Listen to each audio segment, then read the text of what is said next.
하나님은 세상의 모든 피조물 중에서 오직 사람에게만 이성이라는 뛰어난 그런 능력을 주셨잖아요. 이성을 가진 인간은 생각을 하고 판단을 하면서 사물의 어떤 이치와 원리들을 알아낼 수가 있습니다. 전도서에서는 하나님을 경외하는 사람을 지혜자로 그렇게 말씀하고 있지만, 또 다른 한편 뛰어난 이성을 가지고 있는 사람도 지혜자로 그렇게 말하고 있는 것을 볼 수가 있겠습니다.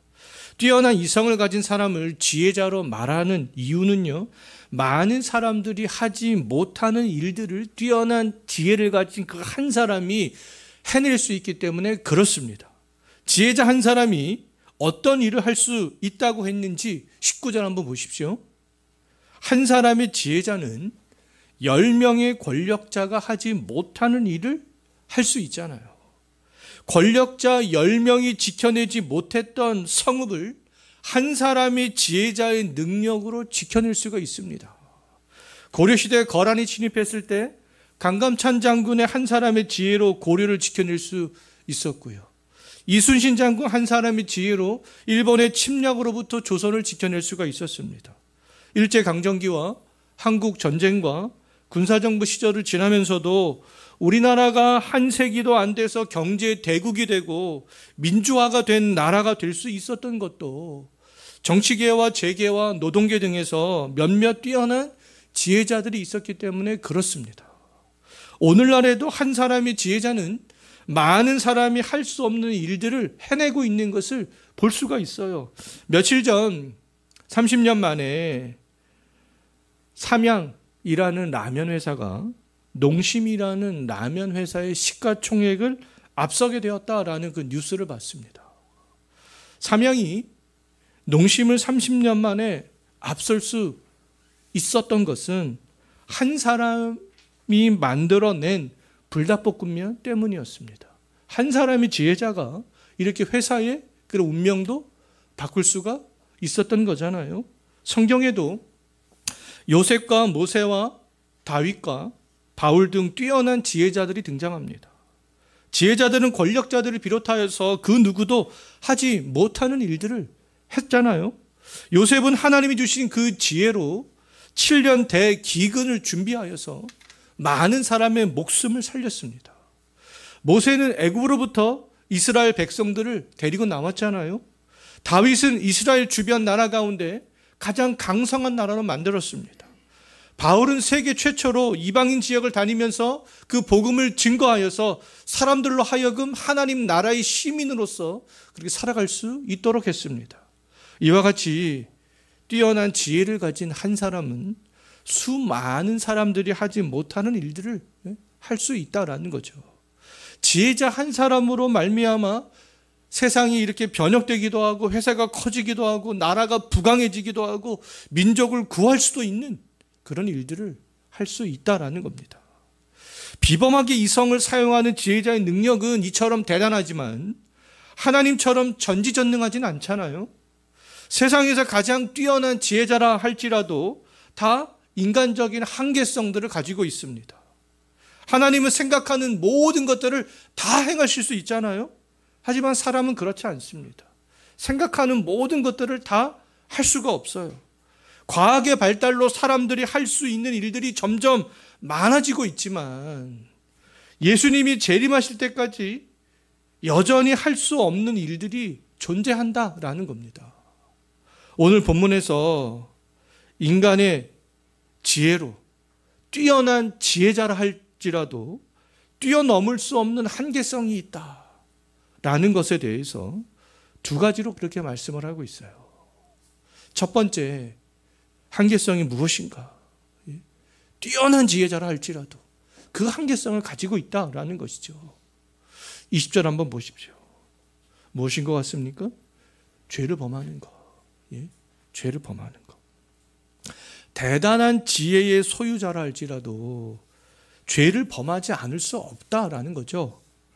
죄를 범하지 않게 하는 약이나 어떤 도구, 사람의 이성, 그 지혜자들이 그 지혜를 사용하여서 이런 약이나 어떤 도구 만들어낼 수 없다라는 겁니다.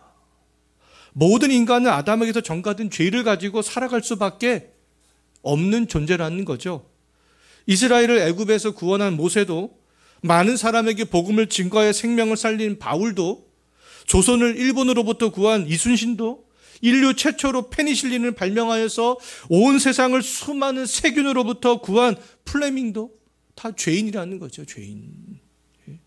환경운동과 인권운동을 하는 사람도, 윤리적으로 도덕적으로 뛰어나다라고 칭송을 받는 사람들도 다 죄인이라는 겁니다.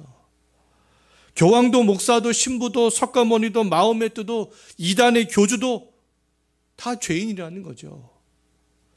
인간은 그 누구도 이 죄를 뛰어넘을 수 없다라는 겁니다.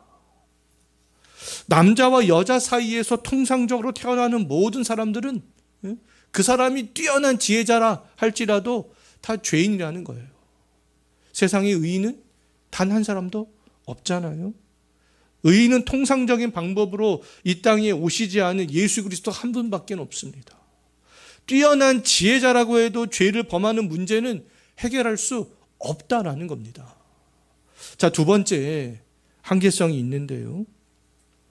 죄로 인해서 발생하는 어떤 흠결이 있습니다. 21절 한번 보십시오. 사람들이 하는 모든 말들에 대해서 마음에 두지 말라. 이렇게 말씀하고 있죠. 어떤 이유 때문에 그러면 사람들이 하는 모든 말들, 그 마음에 두지 말라고 했는지 계속해서 21절 한번 보십시오. 사람들이 하는 모든 말에 집중을 하고 신경을 쓰다 보면 내 종이 나를 저주하는 말도 들을 수가 있다라는 것이죠. 종은 주인에게 복종하는 그런 사람이잖아요. 주인은 종에 대해서 과거에는 생사 여탈권을 가지고 있었던 그런 사람이었습니다. 그럼에도 종이 목숨을 걸고 주인에게 저주하는 말을 하는 것은 그 주인에게도 흠결이 있다라는 것이죠. 회사에서 부하 직원들은 직장 상사에 대해서 뒷담화를 합니다. 친구 관계에서도 누군가는 나에 대해서 부정적인 말들을 쏟아내는 사람이 반드시 있습니다.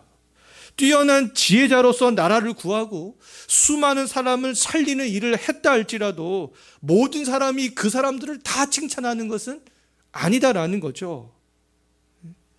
그 누구도 다른 사람에게 부정적인 말을 듣는 것은 피해갈 수 없습니다. 왜요? 완벽한 사람은 없기 때문에 그런 거 아니겠어요? 반대로 나도 다른 사람에 대해서 부정적인 말을 할 때가 있잖아요. 저도 뉴스를 보면서 막 부정적인 말들이 그냥 막 저절로 나오게 되는 것을 볼 수 있어요.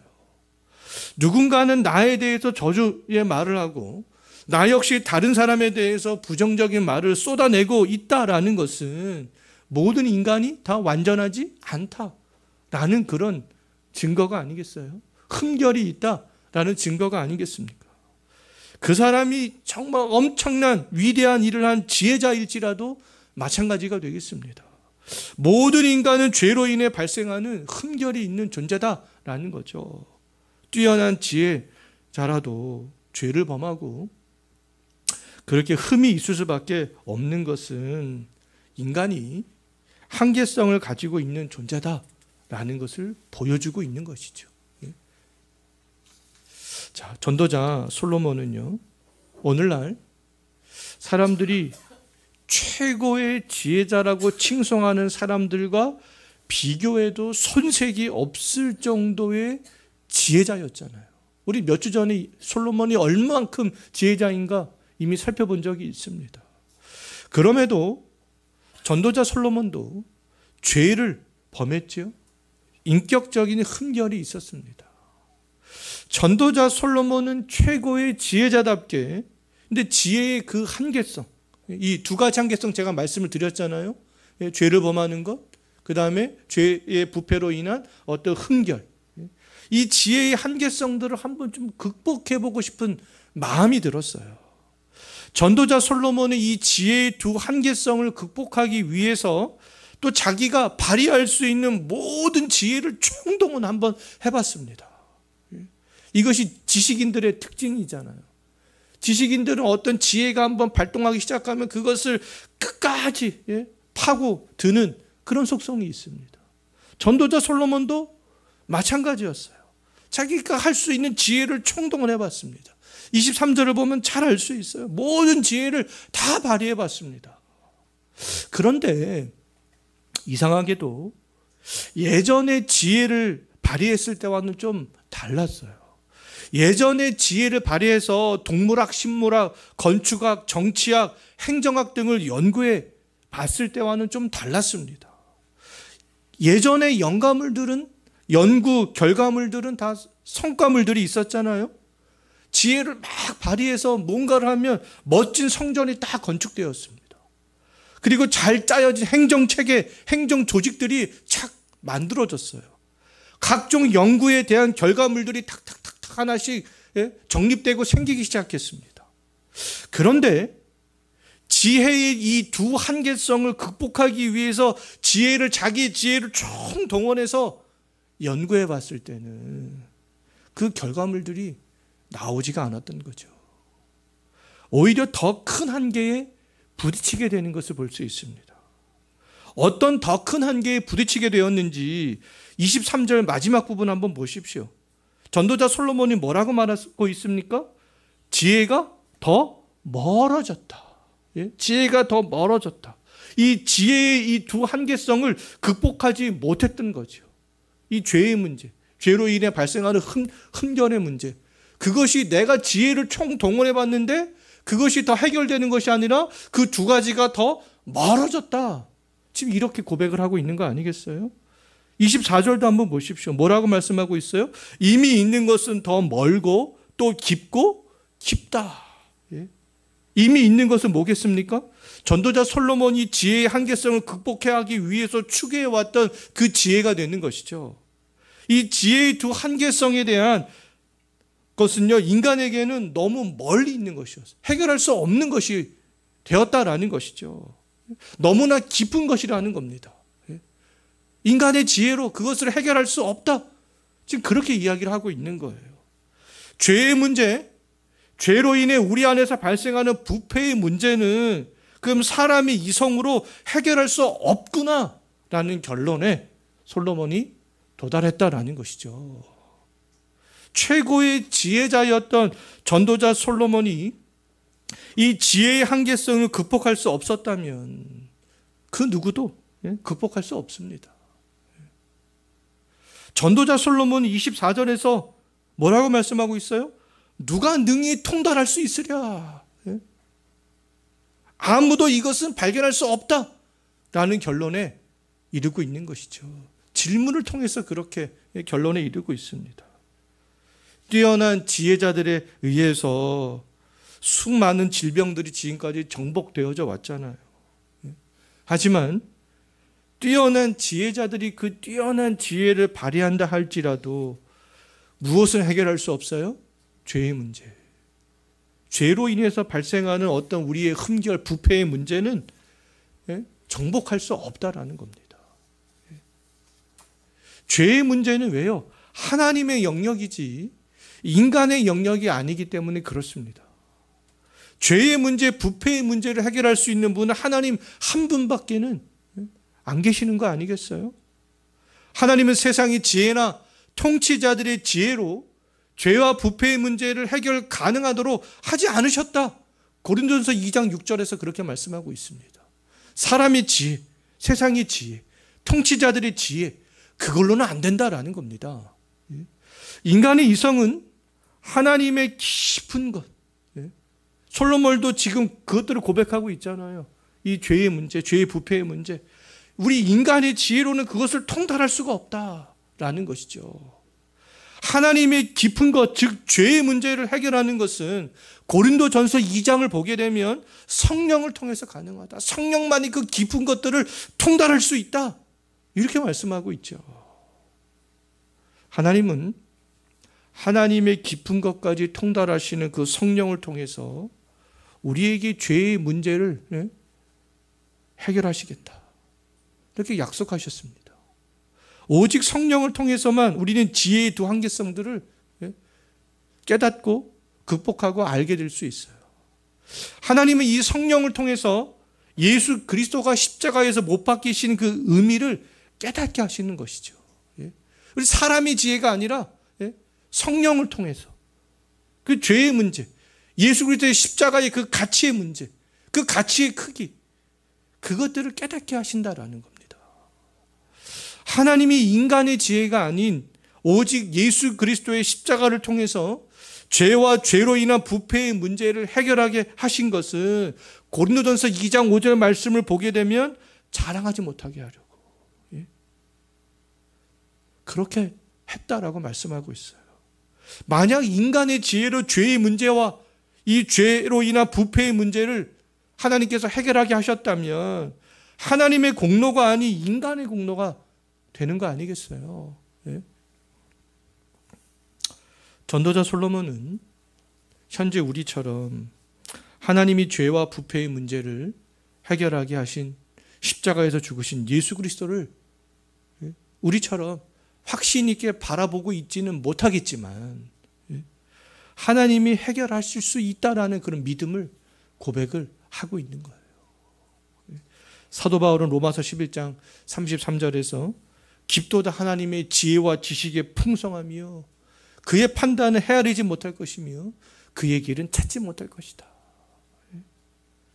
이사야 선지자도 하늘이 땅보다 높은 같이 하나님의 길은 인간의 길보다 높고 하나님의 생각은 인간의 생각보다 더 높다. 이렇게 말씀하고 있죠. 죄의 부패의 문제는 뛰어난 이성을 가진 몇몇 사람들이 해결할 수 없는 영역이 되겠습니다. 죄와 부패의 해결의 열쇠는 그렇다면 사람에게 있지 않다라는 거잖아요. 삼위 하나님이 가지고 계신다라는 거 아니겠습니까? 하나님 앞에서 사람의 지혜를 그런 과대 포장해서는 안 된다라는 거죠. 우리가 할 일은 지혜의 그 두 한계성, 그것을 인정하는 겁니다. 사람의 지혜로는 이 죄의 문제, 죄를 범하는 거, 죄를 범하지 않게 할 수 없구나. 죄로 인한 어떠한 흠결, 그런 문제를 해결할 수 없구나. 과학이 발달해도 의학이 발달해도 마찬가지가 되겠습니다. 죄의 문제를 해결할 수 있는 약을 인간은 개발할 수 없어요. 죄를 짓게 하지 않은 어떠한 도구들, 그런 건 만들어낼 수 없다라는 거죠.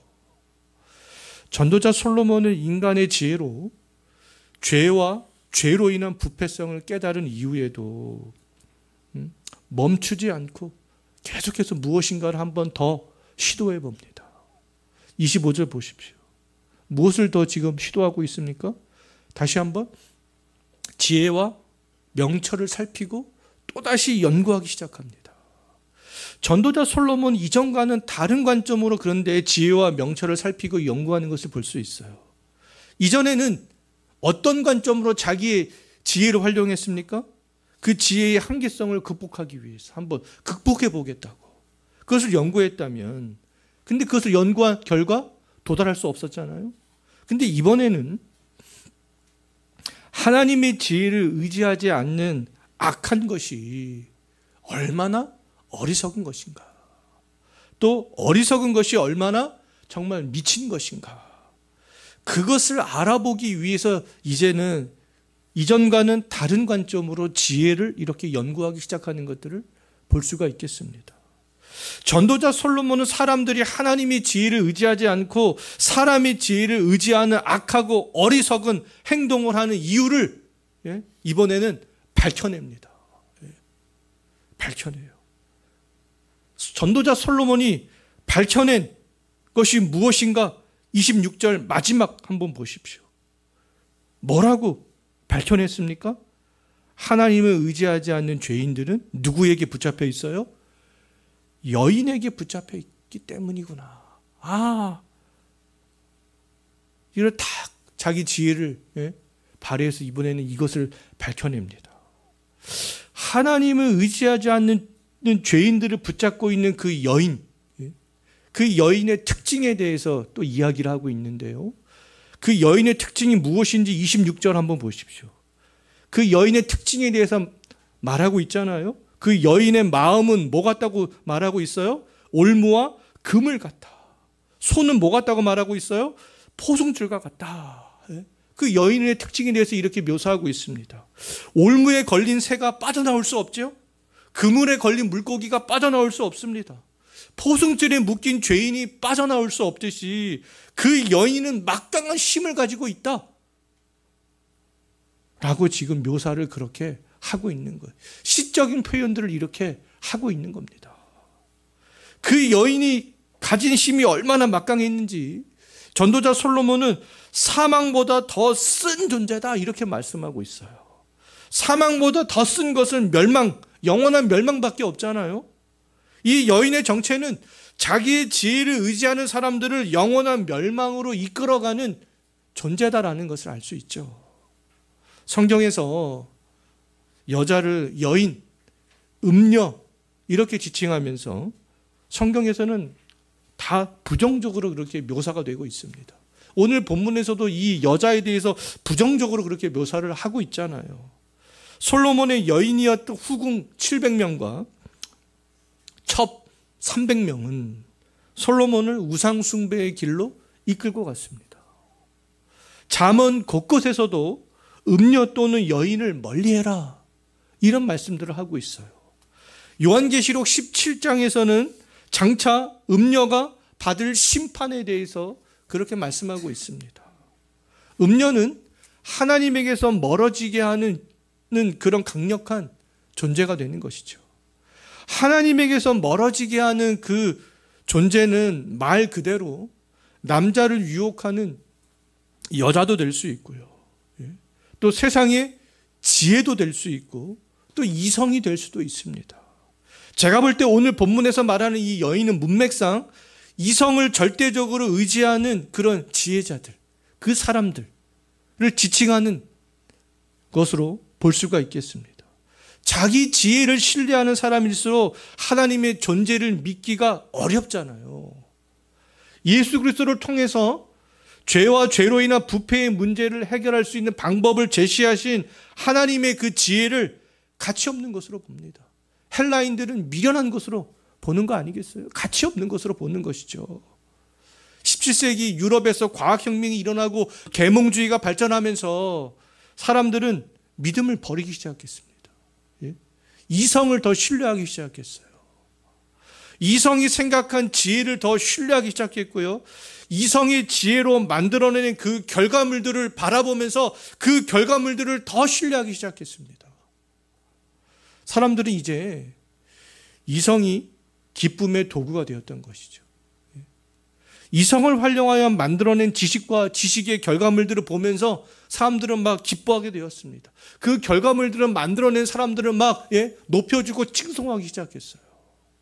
사람들은 마음이 올무와 그물과 같고 손은 포순과 같은 여인을 이제 최고의 가치로 생각하게 된 것이죠. 이성을 활용한 그 지혜를 잘 신뢰하는 사람들, 그것을 최고의 가치로 점점 더 생각하게 되었습니다. 오늘 본문에서는 근데 뭐라고 말씀하고 있어요? 여인의 유혹에서 벗어나야 된다. 사람의 이성이 지혜로 활용하고 그 지혜로 만들어낸 것들을 정말 기쁨의 원천으로 생각하는 것, 그런 거에서 벗어나야 된다. 여인의 유혹에서 그럼 어떻게 하면 벗어날 수 있는가? 그 방법도 지금 제시하고 있잖아요. 전도자 솔로몬이 제시한 방법이 무엇인지 다시 26절 한번 보십시오. 무엇인 것 같습니까? 사람이 지혜로 만들어내고 사람의 지혜로 깊이 생각한 것, 그것들을 기뻐하는 것이 아니라 하나님을 기쁘게 하는 것이다. 하나님을 기쁘게 하는 거야. 그것만이 벗어날 수 있다. 우리의 기쁨의 대상, 기쁨의 원천, 나의 지혜로 깊게 생각하고 그 지혜로 만들어낸 어떤 결과물들이 아니라 우리의 기쁨의 대상은 창조주 하나님이고 죄의 문제를 해결해 주신 그 하나님이고 그 하나님을 기뻐하는 거구나. 그럴 때에만이 우리는 그 여인의 유혹에서 벗어날 수 있다. 그렇게 말씀하고 있죠. 나의 지혜를 사용하여 만들어낸 결과물들을 보면서 기뻐하기 이전에 모든 지혜의 근본 되시는 하나님을 기쁘게 하려는 마음을 갖는 거죠. 내가 어떤 좋은 결과물들을 만들어냈다면 기쁘잖아요. 근데 기뻐할 때 하나님께 영광을 먼저 돌리려고 하는 거. 먹든지 마시든지 무엇을 하든지 다 하나님의 영광을 위해서 하는 것이죠. 우리 기쁨의 원천을 하나님께서 찾아야 된다라는 겁니다. 자, 오늘 본문 19절부터 26절을 통해서 전도자 솔로몬은 이렇게 지혜를 2번 탐구했습니다. 그렇잖아요? 한 번은 지혜가 가진 한계성인 죄와 부패를 극복하기 위해서 지혜를 탐구했고, 또 다른 한 번은 사람들이 여전히 지혜의 한계성에서 벗어나지 못하는 이유를 살펴보기 위해서 또 한 번 지혜를 활용했습니다. 첫 번째 탐구로 삼위 하나님의 지혜가 아니고서는 그 지혜의 한계성을 극복할 수 없구나, 그것을 깨달았잖아요. 자, 두 번째 탐구로 하나님을 기쁘게 하는 사람만이 강력한 그 여인의 유혹에서 벗어날 수 있구나, 그것을 깨닫게 되었습니다. 전도자 솔로몬은 이제 세 번째로 또 한 번 마음에서부터 지혜를 탐구하기 시작합니다. 28절을 보면 알 수 있어요. 세 번째로 지혜를 탐구하여 이제 무엇을 발견했는가? 28절 한번 보십시오. 자, 자기 지혜를 신뢰하지 않고 하나님을 기쁘게 하는 사람을, 천사람 중에 한 사람을 찾게 됩니다. 천사람 중에 한 사람 딱 찾았어요. 그런데 누구는 찾지 못했습니까? 여자는 한 사람도 찾지 못했다. 또 한 번 지혜를 발휘하여서 이렇게 생각을 해봤는데 이것을 발견하게 되는 것이죠. 천사람 중에 한 사람이라고 한 것을 볼 때 하나님을 의지하는 사람이 굉장히 드물구나라는 것을 알 수 있습니다. 그럼 전도자 솔로몬이 찾은 천사람 중에 한 사람은 누구이겠습니까? 제가 볼 때는 바로 자기 자신을 두고 얘기하는 거예요. 지혜를 거듭해서 탐구한 결과로 전도자 솔로몬은 이제 진리에 이르게 되었잖아요. 죄와 죄의 문제는 하나님이 아니면 안 되는구나. 사람들이 왜 하나님께 집중하지 못하는 이유가 바로 그 여인에게 붙잡혔기 때문이구나. 그런 진리에 이르게 된 거 아니겠어요? 사람이 이것을 볼 때 전도자 솔로몬처럼 죄에 대한 어떠한 이 철학적 사유, 아니면 깊이 있는 생각, 이것만을 깊이 있게 잘할 수 있어도 하나님의 지혜를 의지할 수밖에 없습니다. 생각하고 또 생각 한번 해보십시오. 생각을 하다 보면 이 죄의 문제, 죄로 인한 부패의 문제, 이것도 생각하게 될 거 아니겠습니까? 근데 이거는 아무리 뛰어난 철학자라고 해도 이거 해결할 수 없거든요. 죄와 죄로 인한 부패의 문제는 사람의 지혜로 해결할 수 없구나 라는 결론에 솔로몬처럼 이르게 될 수밖에 없기 때문에 그렇습니다. 여자 중에 한 사람도 찾지 못했다고 하는 것은 솔로몬을 이방의 길로 가게 했던 후궁 700명과 첩 300명을 지칭하는 것일 수 있어요. 솔로몬에게는 1000명의 여자가 있었지만 그 누구 하나 하나님을 기쁘시게 하는 삶을 살려고 하지 않았습니다. 1000명의 여자들은 자기의 지혜로 우상을 섬겼던 그런 방식들을 고수했잖아요. 전도자 솔로몬은 이 세 번째로 지혜를 탐구하면서 세상에 솔로몬 자기처럼 하나님의 지혜를 찾는 사람들은 굉장히 드물고, 솔로몬의 여자들처럼 자기 지혜를 생각하는 사람들이 왜 이렇게 많은가, 그것을 생각했죠. 그것을 생각한 결과 어떤 이제 결론에 도달하는가, 29절 한번 보십시오. 왜 사람들이 그렇게 되는가? 뭐라고 말씀하고 있어요? 하나님은 원래 사람을 정직하게 창조했지만 사람들이 타락하고 부패하여서 사악한 꾀를 냈기 때문이구나. 이것은 사람에게 있구나, 사람에게. 하나님이 책임이 아니라 사람에게 책임이 있구나. 하나님이 처음에 사람을 창조할 때는요, 하나님 안에서 기뻐하는 존재로 창조하셨잖아요. 하나님은 사람을 비롯해서 모든 피조물을 다 만드신 이후에 심히 좋아하셨습니다. 사람, 아담과 하와가 만들어진 이후에도 심히 좋아하셨죠. 사람은요, 하나님의 기쁨의 창작물이 되겠습니다. 그러나 사람은 타락하여 죄를 범하게 되었고 죄로 인해서 부패한 존재가 되었던 것이죠. 꾀를 내었다. 이후 사람은 자기 지혜를 신뢰하고 자기 지혜를 통해서 만들어내는 결과물에 기뻐하는 존재로 변하게 되었구나. 지금 그런 결론에 도달하고 있는 거예요. 여기 있는 우리들도 전도자 솔로몬이 경험했던 경험을 했잖아요. 깨달았습니다. 우리가 하나님을 기쁘시게 하는 사람으로 변화된 것은 1000명 중에 1명이 경험할 수 있는 그 경험을 한 거죠. 1000대 1의 경쟁률을 우리들은 뚫은 사람이 되겠습니다. 그렇다면 우리들은 자기 지혜만을 의지하는 사람들처럼 하나님을 대적하고 교활한 꾀를 내어서는 안 되는 거 아니겠어요? 내가 만들어낸 어떤 지혜로 만들어낸 그 결과물을 가장 기뻐하는 그런 사람이 되어서는 안 되는 거 아니겠습니까? 나의 이성과 나의 지혜를 의지하려고 하는 순간, 그리고 하나님을 기뻐하기보다 내가 만들어낸 결과물에서 기쁨을 찾으려고 하는 순간 어떻게 되겠습니까? 마음이 올무와 금을 갖고 손은 포순과 같은 여인에게 우리도 사로잡힐 수밖에 없는 것이 아니겠어요. 정말 우리가 이런 것들을 기억하면서 이번 한 주도 살아갈 수 있었으면 좋겠습니다.